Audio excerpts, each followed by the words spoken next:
think they can hear me. All right. Good morning, everybody. Good morning. Good morning. All right. I thank each of you for being here this morning. We'll probably be joined by more of our ranking members on the committee on T&I, ranking subcommittee members, as the hour progresses. Amid all the partisanship and rancor that exists in today's Congress, and which we read about all the time in the press and on the talk shows hear about, I think members of all political stripes can generally agree on two important points amid all this debate: the importance of jobs and that our federal tax dollars should be spent wisely. We are here today in support of these twin goals by ensuring that the investments we make in our nation's transportation infrastructure truly helps rebuild America, our infrastructure, our companies, and our jobs. When we buy America, we build America. In just a few months' time, one of the largest politically supported infrastructure projects in the country is scheduled to be completed with the opening of the $6.3 billion east span of the San Francisco-Oakland Bay Bridge. But instead of using steel cast in the Alleghenies or roadbed segments assembled in Alameda, cars and trucks using the bridge will be driving over 43,000 tons of steel imported from China, which supported 3,000 Chinese jobs, which was financed by U.S. taxpayers. Last year, committee Democrats insisted on closing the loophole in our Buy America laws to prevent the continuation of this outrageously and economically harmful practice of outsourcing our federal highway and transit construction as part of our surface transportation bill. Unfortunately, despite being passed out of committee and attracting 245 votes on the House floor as part of a motion to instruct, many provisions we pushed for that would have guaranteed strong Buy American requirements for all surface transportation infrastructure investments were left on the cutting room floor during the conference process. Today, we're here to finish the job and ensure that all taxpayer-funded infrastructure investments support American jobs. The Invest in America Jobs Act of 2013 that we are introducing this morning spurs job creation and fosters domestic manufacturing. It will ensure that investments in highways, bridges, public transit and passenger rail systems, airport projects, and water infrastructure projects be stamped Made in America and crafted with American workmanship. By closing critical loopholes in our Buy American laws and changing domestic content requirements for public transit rolling stock and aviation facilities and equipment, our bill ensures that these investments financed by U.S. taxpayers will be used to create and sustain good-paying jobs in our local communities, not outsourced overseas. Right now, we have a lot of federal transportation and infrastructure dollars in the pipeline and coming down the pike. $50 billion in federal funding authorized in the new surface transportation law is now being obligated for highway and transit infrastructure projects. Congress is also expected to consider legislation to provide significant federal investment in rail and water infrastructure in the coming months. The metro cars that run under our nation's capital are being developed in Japan, and current loopholes in our Buy America laws allow as little as 36% of transit rolling stock content to be manufactured in the U.S. All too often, we are giving these contracts and these high-skilled jobs away to foreign manufacturers and workers. Giving our tax dollars away to support jobs overseas should be inexcusable in any instance, but is unconscionable when millions of Americans are seeking employment. It is for these reasons we will be aggressively pushing this legislation in our committee this year. Ironically, before I conclude, let me say that the Bay Bridge is scheduled to open on Labor Day, when we should be celebrating the contributions of all working Americans and not workers in China.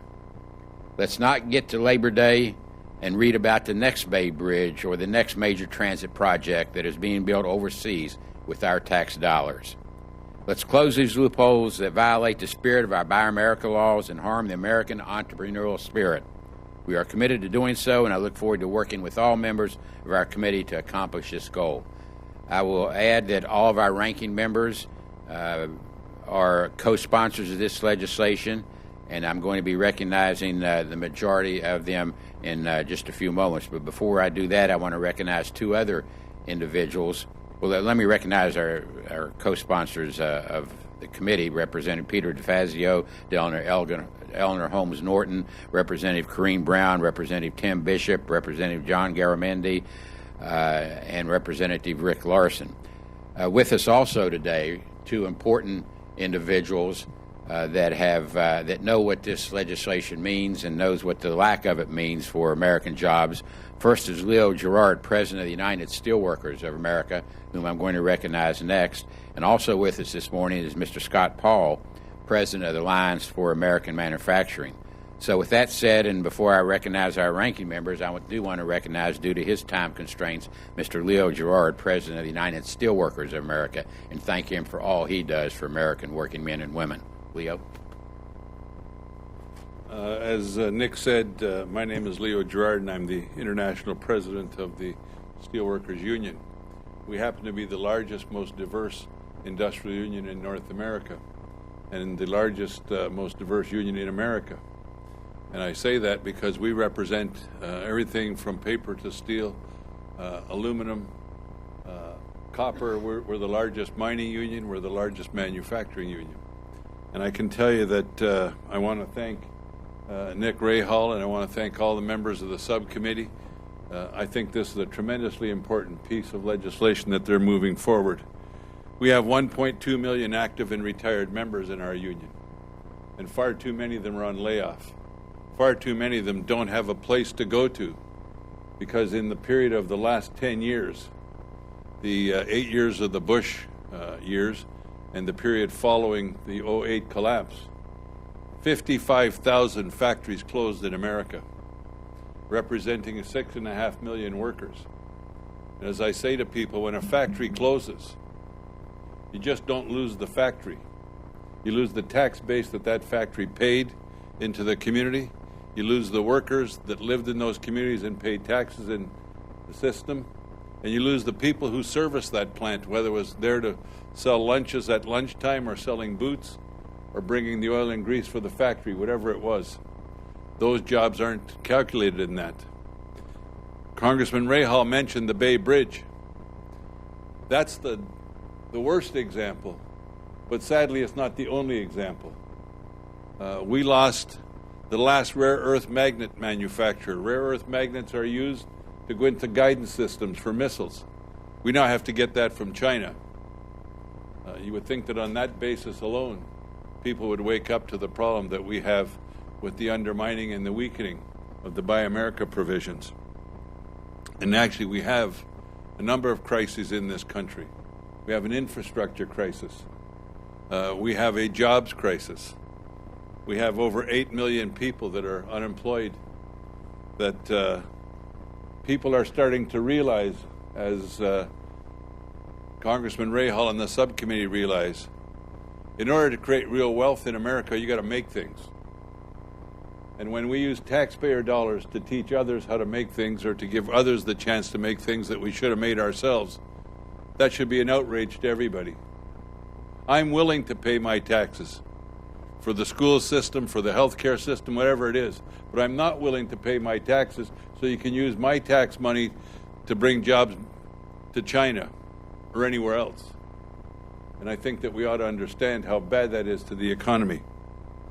So that, I don't know how many people have lost the fact that manufacturing is where you create real wealth, where you take raw material and you convert it into something, and then you take those somethings and you convert them into something else, and first thing you know, you got a car or an airplane or a railway system. And you know what? Manufacturing, on average, pays much higher than the service sector. I'm not denigrating the service sector. We need them both. You can't have a healthy public sector if you don't have a healthy wealth creation sector in manufacturing. So I want to make sure that everyone understands the Steelworkers Union will support as aggressively as we can the legislation that Congressman Ray Hall and those that have co-signed bring forward. And we think it's important that that come to a vote in this Congress. We want to see where people stand. Do you stand with American workers, or do you stand with still shipping our jobs to China and other places? And let me close with making one last comment. A recent study by the University of Massachusetts shows that the number of manufacturing jobs increases by more than 30%, almost 33%, when the amount of domestically sourced products are used following the Buy America provisions if they weren't being watered down in the loopholes that exist that allowed the Bay Bridge to be shipped to China. And the thing that Nick didn't say, although it's opening on Labor Day, I don't intend to be there, but it's opening after being years behind and billions of dollars over budget because it was farmed out to China and they tried to build it initially with inferior material. So I want to compliment Congressman Reha and all those on the subcommittee and all those that are co-sponsors, but at the same time, I think we should demand, and I think the public should demand, that this bill come for a vote inside the House of Representatives so we can see whether people stand with American workers or they stand with workers from other places. So thank you very much. Appreciate all you've done. Thank you, Leo. Thank you very much, Leo. Our next speaker is going to be Representative Peter DeFazio, the ranking member of the Subcommittee on Highways and Transit. Peter. Thanks, Nick. Bay Bridge has been mentioned a couple of times. Just let me put a little background on that. I held a hearing on that issue back when I chaired the subcommittee, and we had the gentleman who was the successful bidder on the project in. And after a bit of investigation, I determined that he did not have, in fact, nowhere in the world was there a plant capable of making the beams to the specifications that were required. And then I said, so you're going to build a factory in China to give them the capacity to make the beams that we can't make here? And he said, yes. And I said, so what if I tightened up the Buy America requirements? He said, oh, we'd build the plant here. That's the bottom line here, is that we've been willfully undermining American manufacturing and industry, for basically greed. They can bid a little less. Of course, the quality wasn't so good, and they had to redo most of it, and had a few other problems. So in this bill, we would take, and people say, oh, you can't do that, we'd take transit to 100%. Right now, transit is 60% of 60%. So a streetcar, for instance, has to be 60%, and each component has to be 60%. So in the end, you get 36% U.S. content required, and that'll generally be the less sophisticated components and other parts that have less value, and all the high-value jobs are retained overseas. And again, they're saying, well, you could never get there. You can't do that. American manufacturers can't do it. Well, Oregon Iron Works is making the first made-in-America streetcars in 70 years. And they said, well, where are you going to get your subcontractors? They said, well, we'll find them. And they did. There are other companies in Oregon and throughout the U.S. That can make all of the subcomponents of their streetcars. And, if this were driven by policy, then they wouldn't be having to be undercut as they are now by some of these foreign manufacturers who have really only 36% domestic content. So it would also require that the administrator publish waivers. Well, why do we want that? Well, I found out at the end of the Bush administration that we had essentially permanent waivers for all the prototype rolling stock overseas. So we were not only allowing them to manufacture overseas, we were subsidizing the research and the development overseas for these vehicles, because I guess Americans can't make things anymore and we can't create them, or some bizarre premise. So we can bring home the research, the development, and the manufacturing, get all the value added if we pass this legislation. It is critical, and the Republicans should be embarrassed that they watered this down. And if we can find a way to trigger a vote on this, I think they're going to be hard-pressed in this economy to justify why they want to continue to ship high-value jobs, manufacturing jobs, engineering jobs overseas and subsidize unfair foreign competition. So I'm 100% behind Nikki's proposal here, and now we just got to find a way to make them vote on it. Thank you, Peter. Delegate Eleanor Holmes Norton is our ranking member on the Subcommittee on Economic Development, Public Buildings, and Emergency Management, and a co-sponsor of the bill. I want to thank our ranking member, Nick Rahal, for his constant vigilance to improve and expand Buy America, and particularly that he's coming forward now, because slowly, much too slowly, but surely, there is increasing understanding in the Congress that we've got to rebuild America's crumbling infrastructure. When you see the low interest rates, which in turn gives savings on materials, this is obviously the time to move forward. I had oversight of almost $6 billion in construction and rehabilitation funds during the Great Recession when the American Recovery and Reinvestment Act enabled some of the missions in my committee to have Buy America coverage that had not had it before and will lose it unless our bill is passed. It would be insane it would have been then insane, and we didn't do what we should have done, but it would have been certainly insane to undertake what was the most extensive federal construction since the Great Recession, specifically to create jobs without Buy America provisions that we now seek to extend and to improve. Now, the recovery in which we find ourselves not only needs a boost. If the sequester continues, it's going to need more than that. What better boost than making sure that Buy America is a part of the infrastructure that's underway, some of which will continue in will be renewed, we hope, in 2014 with a new T&I bill.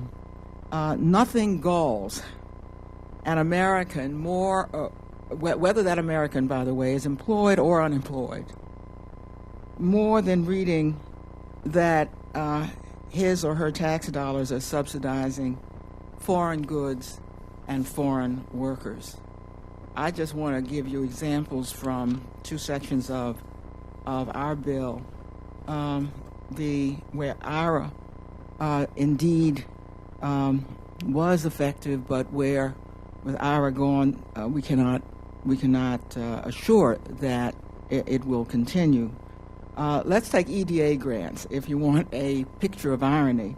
These grants, economic development grants,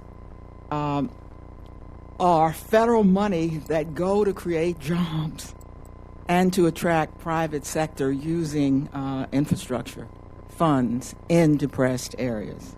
Imagine living in one of those depressed areas and where, among other things, bridges are crumbling and seeing the steel modes come from another country, knowing full well that you're not getting full value from what the ED grant was supposed to do in your area, or the FEMA mitigation grants.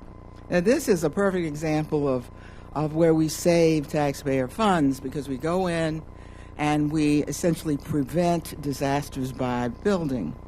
For every dollar invested, you save $3.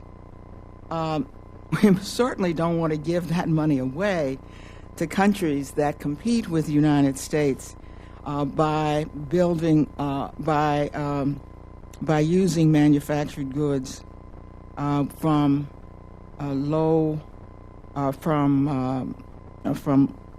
often exploited labor, or from labor which does not compete with American labor because their wages are so low. When Peter talked about why a manufacturer would want to build in another country and enable that country to compete now from the ground up with materials.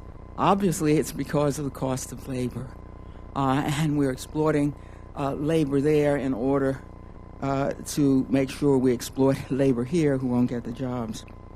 When you build a bridge with steel modules from such a country, you're building it on the cheap.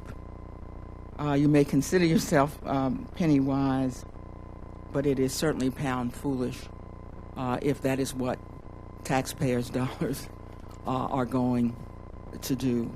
I think there would be an outcry if we don't spread this as the recovery continues, if we don't spread Buy America, if we don't help the recovery, if we don't boost the recovery as Buy America would as no other provision I can think of. Thank you. Thank you, Honor. Representative Corrine Brown from Florida is our ranking member of the Subcommittee on Railroads, Pipelines, and Hazardous Materials, and a co-sponsor of the Buy America. First of all, I want to thank Rick Rahal for his leadership on this Buy America. And let's all just give him a hand. Thank you. Yeah, let's thank you. I don't know why we have to do this every year.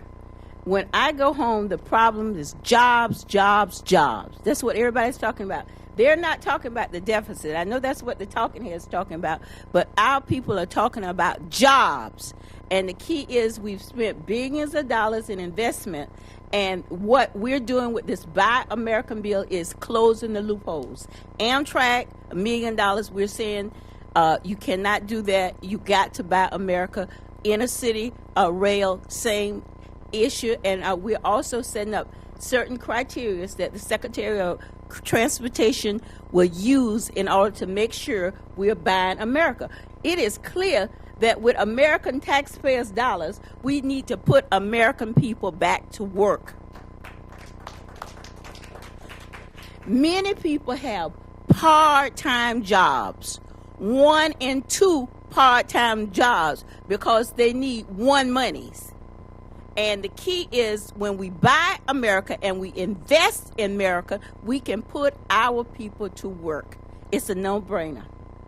So I want to thank Nikki Rahal for his leadership, and we just got to figure a way how the Transportation Committee, which in my 20 years have been the most bipartisan committee in the House, put it on the floor and let's go up for a vote.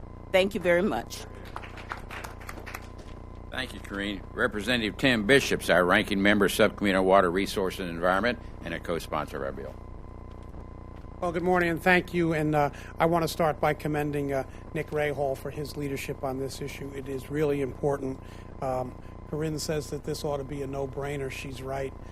This ought to be a layup. I mean, we ought to be able to pass this legislation and do so on a bipartisan basis. Now, as the ranking member on Water Resources and Environment Subcommittee, I am very pleased and strongly supportive of the provisions in this bill that support Buy America provisions for any construction that takes place paid for by the Clean Water State Revolving Fund. That was the original intent when the Clean Water Act was passed. The construction grants program had Buy America provisions. They worked just fine. They were then eliminated during the Reagan presidency. And then we reinstated them in 2009 in the Recovery Act. And guess what? It worked just fine. The wastewater infrastructure industry, everyone associated with it, adapted very quickly, put in place Buy America provisions, and we were able to move forward in a way that both protected our environment and created American jobs. We can do that again. This legislation permanently codifies Buy America provisions in projects funded by the Clean Water State Revolving Fund, and this is something that we can do.